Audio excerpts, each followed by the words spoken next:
Hi, this is James Scott, born in the Bayou. In this episode, we're going to be making honey soap. Now, this is going to be done using the melt and pour type base. I generally like this better than the regular. It doesn't use harsh chemicals and everything, and it's the whole family can do it. The only thing you're really going to need is a microwave and a microwave-safe bowl for my method. You can do it over the stove, but you have to be you have to be real careful using like a double boiler or something. But go on Amazon and you can get these melt and pour soap bases. You're gonna want the clear one. I generally prefer this RR Secret. I've had great success with. It's an all natural base. They come in nice, convenient 2-pound blocks, which are actually divided up in little single blocks, so I can do everything in little 1-block segments for small batches. You're going to need some type of dye in order, because when we're done, this is going to actually look like bars of honey. I like the liquid dyes. I get like a food grade type, but there is also like a mica powder. You're going to need some types of molds. On Amazon, they have these fantastic silicone molds that look like bees and flowers, and it's going to come out as have a great effect. If you don't, and you use like a regular mold or even like a Dixie cup, if you want to give that little hive look to it, just get some like little bubble wrap, and while it's still hot and it's starting to cool, you can press that bubble wrap down into it, and when it's cool, you peel that bubble wrap off, and it'll have that honey hive look. But I generally love these molds. I had fantastic results. And of course, you need honey. Support your local beekeepers. Get some locally sourced honey. Now, the reason why I like a honey soap is it has antimicrobial properties and antibacterial properties. It's an antioxidant. It will help with moisturizing your skin and everything. And because of the antioxidants and other properties, it's good for like acne. You're only going to need about 2 tablespoons. Anything more than that, you're going to compromise the feel of the soap itself. So you're going to get a big quart. I like this little 4-cup Pyrex. It works really good for coming in and out of the microwave. And another little secret is a spray bottle of rubbing alcohol. Now what this is going to do, you'll see at the very end, it's for at the top. Sometimes they'll have like little bubbles, and you give it a little squirt or two of this, and the bubbles just disappear. So first thing we're going to do is we're going to chop up our soap, and this is probably one of the most satisfying parts of this, is cutting this up. And you're going to want to cut it in about, I say about little 1/2-inch squares. You don't have to be too precise, but in order to get it to melt evenly, you want to get them kind of close to the same size. And it is a weird sensation cutting through this raw soap. It feels really cool. Just be careful with your fingers and such. And all right. So we'll take those, kind of break them apart, put them in your microwave safe dish or bowl. Cut these this way. Now you don't have to worry about any type of special equipment. This melting base, there's no harmful ingredients on it, and you're working with soap, so everything is literally getting cleaner as you're working it. Once you're done, you just rinse everything off with water. It's pre-soaped. And all right, so we got our 1 pound. That's why I say I like them in the 1-pound blocks. Find 1 pound about fills this 4-cup Pyrex up. And now what we're gonna do, using a wooden spatula, we're gonna take this and we're gonna put this in the microwave. Yeah, they say do it every 30 seconds. Usually the first one, I like to go for a minute, stir it up, and then after that, I go in 30-second increments after that and stir in between until it's all the way melted. So we're gonna go ahead and we're gonna put it in our microwave for a minute, and I will see what that looks like. All right, well, this has been a minute. As you can see, it's starting to melt down a little bit, and we still got some major clumps, but you just kind of stir around a little bit. Make sure and give it a little thing.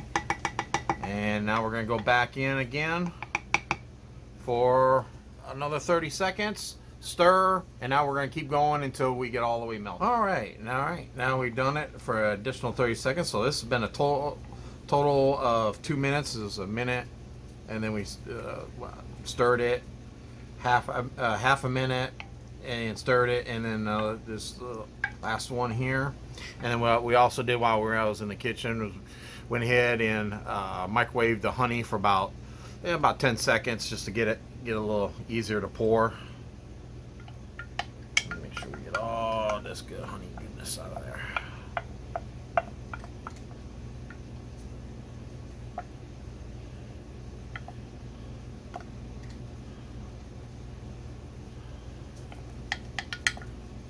Alright, now we got all the honey out of there. We look at our color. Now you want to make sure you stir it real good, because you don't want that honey to be some spots kind of heavy in the honey. It'll make your soap sticky. And we're getting to the color we're looking for. So I'm going to use this one in this set here. We have a sunset yellow, which I find is a kind of an orangish yellow, which looks a lot like honey. And I usually start by just adding like 2 or 3 drops. We'll go ahead with 3 drops. And what's good about having some of the honey left over for every little bit, I gotta get back with the honey growers.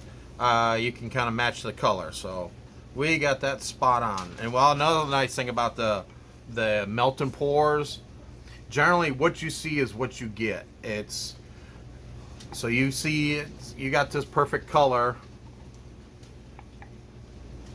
This is what we're going to end up with. So we're going to take our molds. Now in this case there's some square ones and some round ones. The round ones are slightly smaller. And we're just going to simply pour. Yeah, with the silicone, you don't have to worry about spraying them or anything, so you don't have to worry about anything being on the surface. And I really like this one. It's one of my favorite ones. And you go right close to the top.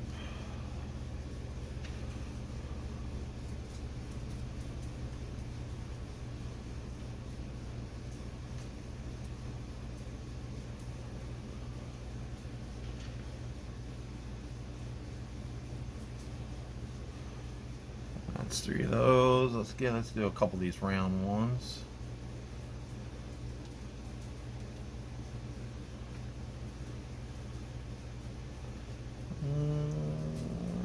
Looks like that one might be a sample.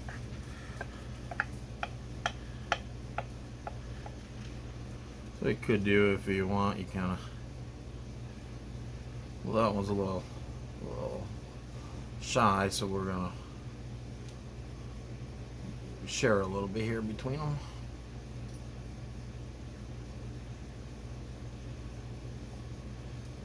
And what's great about this is you can be kind of messy. Like I said, everything's a real easy clean up. You're already working with soap. So after you got all that done, like I said, you can see there's these little bubbles that are remaining on top.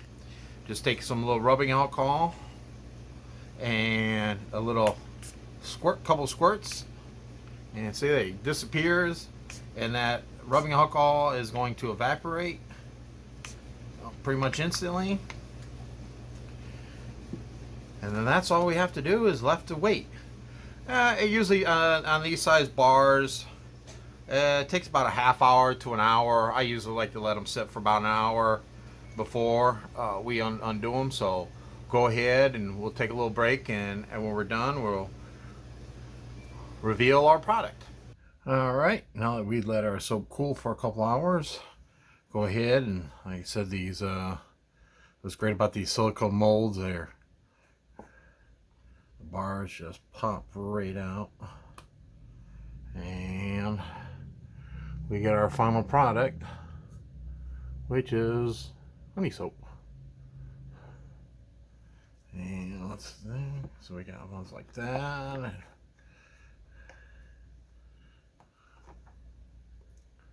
Another one. I just love these patterns in these molds.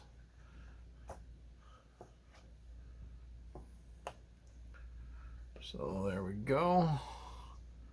Another one. And then we got our two round ones.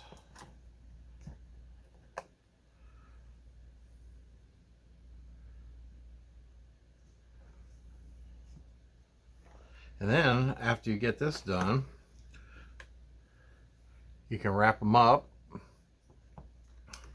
because it is soap, so you want to keep them in a cool, dry spot. What I like to do is I like to get these they got these clear shrink wrap bags.